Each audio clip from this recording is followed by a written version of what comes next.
স্বাগতম জনাইছোঁ আপোনালোকক মোৰ ইউটিউব চেনেললৈ। আজি কি ক'ম, এটা আপোনালোকে যদি মাননীয় মুখ্যমন্ত্ৰী মহোদয়ৰ যিখন প্ৰেছ মিট হৈছিলে আপোনালোকে যদি চাইছিলে, দেন তাতে এটা কথা কৈছিলে যিটো আপোনালোকে হয়তো মন কৰিছে বা লক্ষ্য কৰিছে, আহ, যে ৰিক্ৰুটমেণ্টৰ ক্ষেত্ৰত এটা বৃহৎ মানে ঘোষণা বুলিয়ে ক'ব লাগিব। কাৰণ এই বস্তুটোৱে বহুখিনি লোককে ইম্পেক্ট কৰিব, আৰু ইম্পেক্ট যে 100% কৰিব সেইটো মই একদম চাৰ্টেইন হয়, সেইটো কাৰণে মই কথাটো কৈছোঁ। আপোনালোকে জানে যে ইয়াৰ পূৰ্বতে যিসকলে পৰীক্ষা দিছিলে, ADRE পৰীক্ষা আপোনালোকে যদি দিছিলে, তাৰ পূৰ্বৰ কথা বাৰু মই সিমানখিনিলৈ নাযাওঁৱেই। ইয়াৰ পূৰ্বতে আপোনালোকে যদি ADRE পৰীক্ষা দিছিলে, দেন ডেফিনেটলি আপোনালোকে ADRE পৰীক্ষা দিওঁতে আপোনালোকে জানে যে আপোনালোকে কিছুমানে স্কুলত আপোনালোকে চাকৰি পাইছিলে, অৰ্থাৎ স্কুল এজ ইন কি আপোনালোকে যিখিনি গ্ৰেড 3 হওক বা গ্ৰেড 4 ষ্টাফ হওক, আপোনালোকে IS-ৰ আণ্ডাৰতে হওক বা যিখিনি LP স্কুলত হওক বা ধৰি লওক আপোনালোকৰ হায়াৰ ছেকেণ্ডেৰীত হওক, বহুখিনি ঠাইত আপোনালোকে চাকৰি পাইছিলে। এই চাকৰিখিনি আপোনালোকে কেনেকৈ পাইছিলে? ADREত আপোনালোকে পৰীক্ষা দিছিলে, আৰু ADRE পৰীক্ষা দিয়াৰ পিছত যেতিয়া আপোনালোকৰ চিলেকশ্যন হ'ল, আপোনালোকৰ চিলেকশ্যন হোৱাৰ পাছত আপোনালোকৰ কম্পিউটাৰ টেষ্ট হ'ল, বা আপোনালোকৰ গ্ৰেড 3 ক্ষেত্ৰত কৈছোঁ, আৰু গ্ৰেড 4ৰ ক্ষেত্ৰত আপোনালোকৰ ভাইভা হৈছিলে। আপোনালোকৰ তাৰপিছত আপোনালোকৰ চিলেকশ্যন কৰা হ'ল, আৰু তাৰপিছত আপোনালোকক ৰেণ্ডমাইজ কৰি পেলাই আপোনালোকক ঠাই এলটমেণ্ট দিয়া হ'ল, বা স্কুল বা যিটো IS-ৰ ডিষ্ট্ৰিক্ট হওক সেইটোত আপোনালোকক এলটমেণ্ট দিয়া হ'ল, আৰু আপোনালোকক চাকৰিত জইন কৰোৱা হ'ল।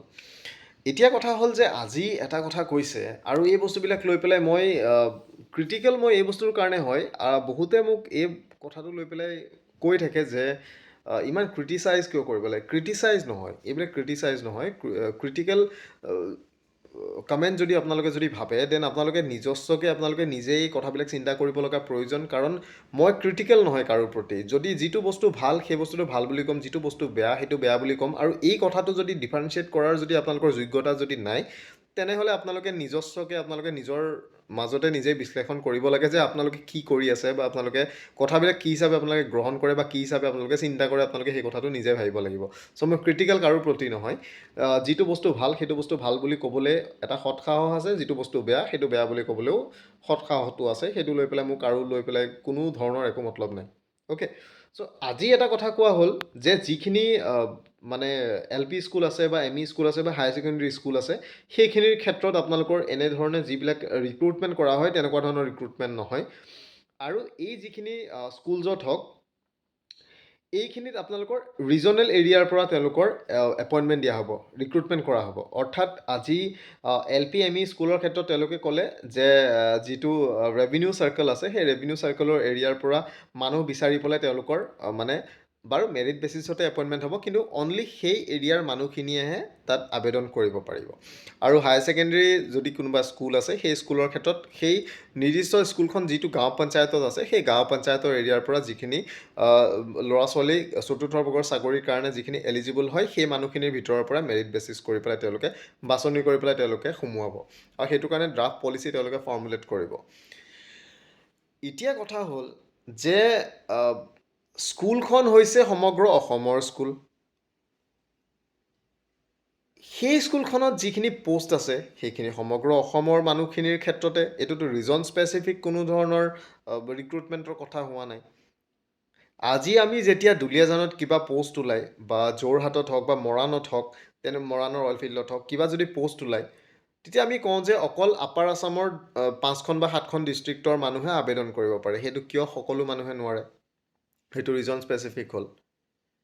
তো ঠিক সেইদৰে বৰ্তমান সময়ত ইয়াত যিটো বস্তু কৰিবলৈ লৈছে, ইয়াত বুলি নহয়, সেইটো সমগ্ৰ অসমতে তেওঁলোকে কৰিবলৈ লৈছে যে ৰিজন স্পেচিফিক কৰি পেলাই, ৰিজন স্পেচিফিক বুলিও নহয়, এইখন ডিষ্ট্ৰিক্টৰ কথাও অহা নাই বা এটা ছাব ডিভিজনৰ কথাও অহা নাই, এটা স্পেচিফিক গাঁও পঞ্চায়ত, এটা স্পেচিফিক ৰেভিনিউ চাৰ্কলৰ ভিতৰৰ মানুহখিনিয়ে তেওঁলোকে আবেদন কৰিব পাৰিব সেই স্কুলত। ক'ত মেৰিট থাকিলে? তাতে মেৰিট ক'ত থাকিলে? এটা পোষ্টৰ কাৰণে যিখিনি পোষ্ট ওলাইছে, সেই পোষ্টখিনি যেতিয়া আপোনালোকে অ'পেন মাৰ্কেটত আপোনালোকে এৰি দিয়ে, মানুহখিনি আবেদন কৰিব, আৰু এলিজিবল কেণ্ডিডেটে তেওঁলোকে তাতে চাকৰি তেওঁলোকে পাব। আৰু সেইটো ঠাইত আপোনালোকে কি যুক্তিটো কি দিছে যে কোনোবা বেলেগ ঠাইৰ মানুহে চাকৰি পালে তেওঁলোকে তাত গ'লে তেওঁলোকে জইন কৰিব নিদিয়ে, কিবা কৰিব নিদিয়ে। আৰু জইন কৰিব নিদিয়ে, পুলিচ লগাই পেলাই লাঠি মাৰি পেলাই পিটি পেলাই খেদাই দিয়া না ভাই। কিয় চাকৰি কৰিব নিদিব? তেওঁলোকে মেৰিটত তেওঁলোকে চাকৰি পাইছে, চিলেকশ্যন হৈছে, তেওঁৰ এখন স্কুল এলট হৈছে, তেওঁ চাকৰি কৰিবগৈ, কি প্ৰব্লেম আছে? সেইটোত আপোনালোকে লাঠি লগাই পেলাই পিটাই পেলাই তেওঁলোকক খেদাই দিয়ক, যোন মানুহে চাকৰি কৰিব নিদিয়ে, যোন মানুহে চাকৰি জইন কৰিব নিদিয়ে। সেইটো জেগাত কি কৰিছে? যে তেওঁলোকৰ ওচৰ পাজৰৰ যিখিনি মানুহ আছে সেই মানুহখিনিৰ পৰা তেওঁলোকে বাছনি কৰি পেলাই তেওঁলোকে সোমাব। ইয়াতো এতিয়া কথা হৈছে কি, এতিয়া মই সেই কথাটো কৈছোঁ, মোক বহুতে বেয়া পাব, বেয়া পাই থাকক, সেইটো লৈ পেলাই মোৰ কোনো ধৰণৰ কথা নাই। বহুতে এই বস্তুটো ভাল পাব, কিয় তেওঁলোকৰ ওচৰ পাজৰৰ মানুহে তেওঁলোকৰ চাকৰি পাব। নিজস্ব যিটো স্বাৰ্থ হৈছে সেই স্বাৰ্থটো চাই পেলাই যদি আপোনালোকে কাম কৰি থাকে, লং টাৰ্মত কিন্তু এই বস্তুটোৱে বহুত এটা ডাঙৰ ক্ষতি কৰিব। সেইটো আপোনালোকে এই বস্তু বৰ্তমান সময়ে বুজিব, যদি পাৰিছেও সেইটো বুজিব বিচৰা নাই চাগে, সেইটো মই ক'বলৈ নাযাওঁ। কিন্তু মোৰ যিটো কথা, এইটো মই কাৰো কথা মই ক'বলৈ যোৱা নাই, মই নিজস্ব যিটো মই ফিল কৰিছোঁ, মই খালি সেইটো কথা কৈছোঁ। আপোনালোকে এগ্ৰী কৰিব পাৰে, এগ্ৰী নকৰিব পাৰে, কিন্তু এই বস্তুটোৱে লং ৰাণত বহুত এটা বিৰূপ প্ৰতিক্ৰিয়াৰ সৃষ্টি কৰিব। চ' কি কৈছিলে সেই বস্তুটো চাই লওঁ। ৰাজ্যৰ নিবনুৱা যুৱক যুৱতীসকলৰ বাবে এটা নতুন সিদ্ধান্ত লৈছো। আপোনালোকে দেখা পায় যে আমাৰ ৰাজ্যৰ গাঁৱে ভূঞে শিক্ষানুষ্ঠানসমূহ আছে, বিশেষকৈ কলেজ আছে, LP স্কুল আছে, ME স্কুল আছে। আৰু যেতিয়া আমি চেন্ট্ৰেলাইজ গ্ৰেড 4ৰ পৰীক্ষা পাতো, তেতিয়াহ'লে সাধাৰণতে আমাৰ গাঁৱত যিজন কৰ্মচাৰী হ'ব লাগে, প্ৰাথমিক বিদ্যালয়খনত, মাধ্যমিক বিদ্যালয়খনত বা হাইস্কুলখনত, মেৰিটত কেতিয়াবা বেলেগ জিলাৰ পৰাও ল'ৰা ছোৱালী গৈ পায়। ফলত এটা হাৰ্ট বাৰ্নিং এটা হয় যুৱক যুৱতীসকলৰ মাজত। সেইকাৰণে চৰকাৰে এটা সিদ্ধান্ত লৈছে যে LP school, ME school, higher secondary school, এই তিনিওটা লগত যিমান চতুৰ্থ বৰ্গৰ কৰ্মচাৰী হ'ব, সেইখিনি আমি এটা নীতি প্ৰণয়ন কৰিম, যি নীতিৰ জৰিয়তে নিজৰ গাঁওখনৰ পৰাই ল'ব পাৰিব। কিন্তু গাঁৱতো কাক ল'ব পাৰিব? মেৰিটত ল'ব লাগিব, এনেই ল'ব নোৱাৰে। গাঁৱতো মেৰিটতে হ'ব। কিন্তু আমি যিহেতু বহুত সময় দেখা পাওঁ যোগদান কৰিব নিদিয়ে, মানুহৰ মাজত হাৰ্ট বাৰ্নিং হয় যে আমাৰ গাঁৱৰে ME স্কুলখন, নলবাৰী ME স্কুল আৰু বৰপেটাৰ পৰা মানুহ আহিছে, যোৰহাটৰ ME স্কুল, ডিব্ৰুগড়ৰ পৰা ল'ৰা আহিছে জইন কৰিব। অলপ ল'ৰা ছোৱালীৰ মনত এটা হাৰ্ট বাৰ্নিং হোৱা আমি দেখা পাইছিলো।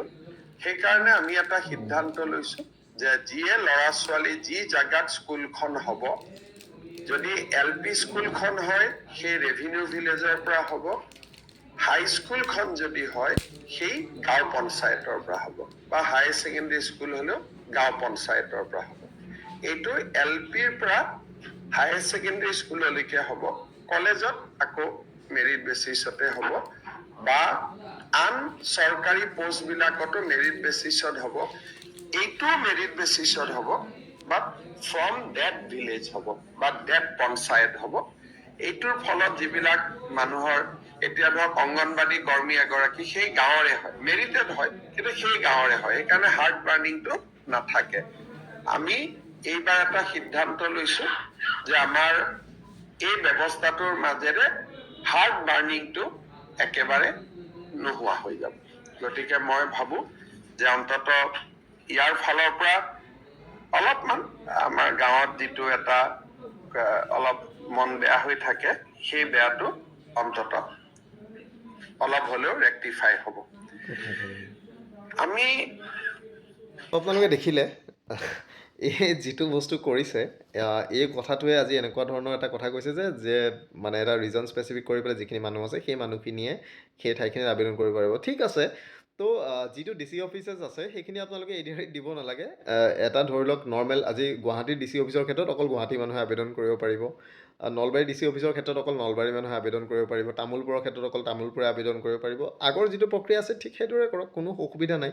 আৰু আগতে মানে কি এনেকুৱাও হৈছিলে যে DC অফিচত হ'লেও আপোনালোকৰ সকলো মানুহে আবেদন কৰিব পাৰে। চ' এইটো ৰিজন স্পেচিফিক কৰি দিয়ক, সেইটো বহুত ভাল পাম যে অকল সেই জিলাখনত ওলাইছে সেই জিলাখিনিৰ মানুহেহে আবেদন কৰিব পাৰিব চাকৰিৰ ক্ষেত্ৰত। সেইটো অকল শিক্ষাৰ ক্ষেত্ৰতে নহয়, চতুৰ্থ বৰ্গৰ ক্ষেত্ৰতে নহয়, তৃতীয় বৰ্গৰ ক্ষেত্ৰতো কৰি দিয়ক। APSC ক্ষেত্ৰতো কৰক, যে এছিষ্টেণ্ট কমিশ্যনাৰ কোনোবাই জইন কৰিব আছে সেই জেগাখনত এই এছিষ্টেণ্ট কমিশ্যনাৰ বা ACS জন বা APS জন অকল সেই ঠাইখনৰ মানুহে হ'ব লাগিব। তেনেকুৱা ধৰণৰ কাম কৰি দিয়ক, কোনো অসুবিধা নাই। চ' থেংক ইউ ভিডিঅ'টো চোৱাৰ কাৰণে। নতুন ভিডিঅ'ত আকৌ লগ পাম। ভাল পাই বেয়া পাই ক'ব আৰু, যি পায়। মই নিজস্বকৈ যিটো বস্তু ভাবিলোঁ মই খালি সেই কথাখিনি কৈছোঁ। Thank U.